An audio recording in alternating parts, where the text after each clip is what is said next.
Good morning, darlings. Tiff Travels the World here.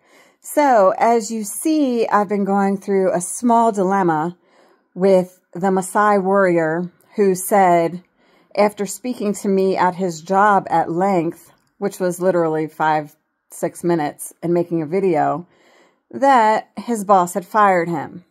Now, he told me this, like, literally it happened in the evening, and the very next morning, he was like, I wish to be a guide. I lost my job now. Don't be sad. I'm going to go to the city and become a driver like your guide. He said, I need about $300. It's going to be a few months of training. And then he added on, I think, maybe where the place he was going to stay was and a couple other things. And it totaled up to $2,200. Now, we had been communicating on WhatsApp. This is something that you use as free communication to people that are in other countries. So if you go to another country, instead of racking up your phone bill and your text messages, you download this application called WhatsApp, and most people have it, and you can speak freely back and forth without being charged. Just connect to the Wi-Fi or whatever.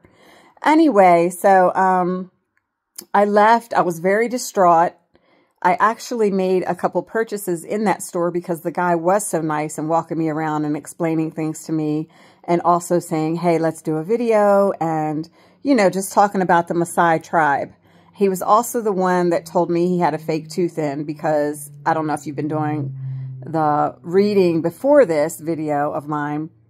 The true Maasai warriors get a tooth pulled out around the age of 8. And it's sort of like, I'm thinking it's instead of a circumcision, you have a tooth pulled, you have the top of your earlobes pierced, and you get a scar marked on your face or somewhere else on your body. Anyway, so he had all his teeth, and I was like, are you sure you're a Maasai? And I was laughing. I said, you have all your teeth? And he was like, actually, I have a fake one, and it helps me speak English better to articulate or whatever. So I just went with it. He was like, I can take it out if you want. And then I was kind of weirded out and didn't want to see that, so I kind of changed the subject. Anyway, when we were making the video, he was like, well, let's be a little bit private because I don't want everybody to say, what are you talking to her about? What are you doing? And I was like, okay, but you work here. Like, you opened the door for me when I came in. You, like, walked me around the store and told me about ebony and different woods and different things like that. So I was kind of like, this is weird. But then I was like, okay, there's a lot of guys in here.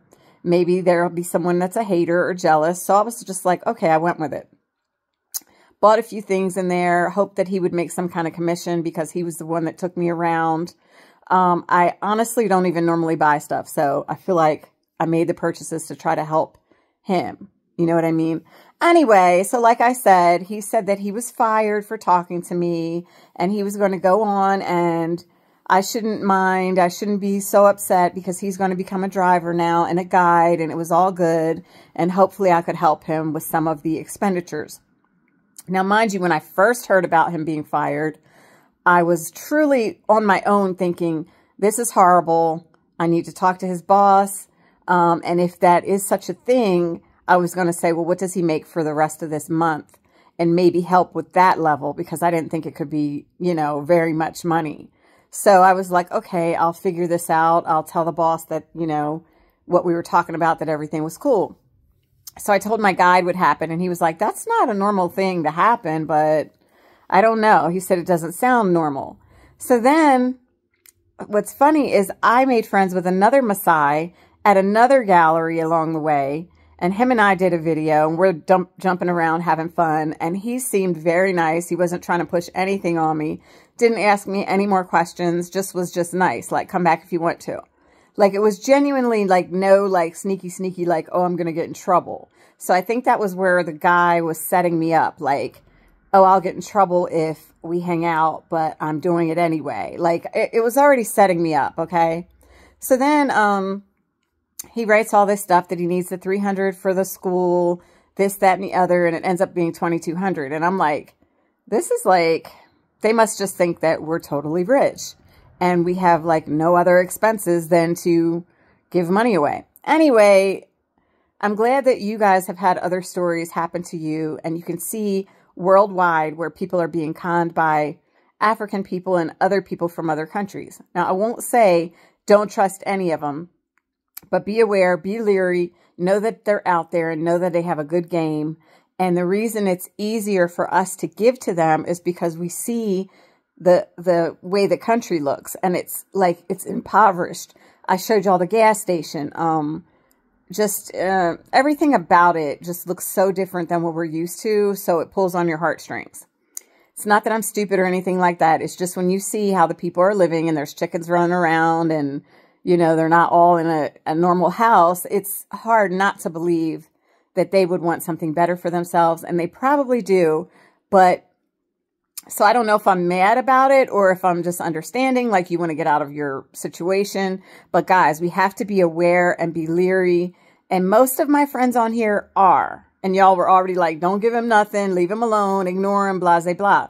So anyway, I just wanted to say, the other guy that I spoke to, I showed him a picture and he's like, oh, I know him. He wouldn't lie. He's at work right now. And I said, well, that means he lied because he's at work right now. So then I think that they were talking back and forth, but he goes, oh, well, he's on a 2-week break now and he'll be back on the 7th. And then I'm like, okay, now you're starting to make up stuff.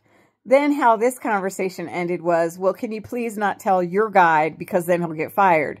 And I was like, I already told my guide from the jump because I thought I got him fired. And I was upset and I wanted to talk to the boss and I wanted it to be fixed. So anyway, then he's like, well, can you tell him not to tell the boss? And I was like, look, he's a grown man and he's going to say what he's already going to say. And this was days ago when I told him about this and my guide said that it was a strange thing. And so anyway, so that's where it was left. You know, now that this guy is talking to me, I go back to my WhatsApp messages and all the messages are deleted that we're talking about the money, but all the other messages are there and you can see clearly where they're deleted. Anyway, I told him I still had the messages and basically, that's what I said to kind of like scare him and just let him know. And I probably can find him on my phone somewhere. His freaking Androids are amazing. Anyway, so there's where we are. He's asking me not to tell because he doesn't want his friend to get in trouble and fired. But at the same time, I feel like that guy is probably telling him, you better fix this or I'm going to beat you up because the other guy is a little dude and this guy is a bit bigger and stronger. Anyway, guys, moral of the story is watch yourselves in these other countries. Tip because, yes, they are poor. Buy stuff if you can buy stuff to contribute to tourism and to helping them. But when they try to pull these stories and these scams and this stuff that just comes out of their behind, be leery. Please be leery. They come to America and they do this. I know someone who was already taken for thousands and thousands. You see on Dr. Phil, they're trying to say they're in love and take more money. I will not say that all of them are bad. I will not. I refuse to say that. But there are a lot of bad people out there looking to make a come up. And if you were poor, maybe you would do it too, maybe not. I can't really say. But that's the end of this story for now. The guy is kind of pleading, will you forgive my friend on my behalf? I pray that you will.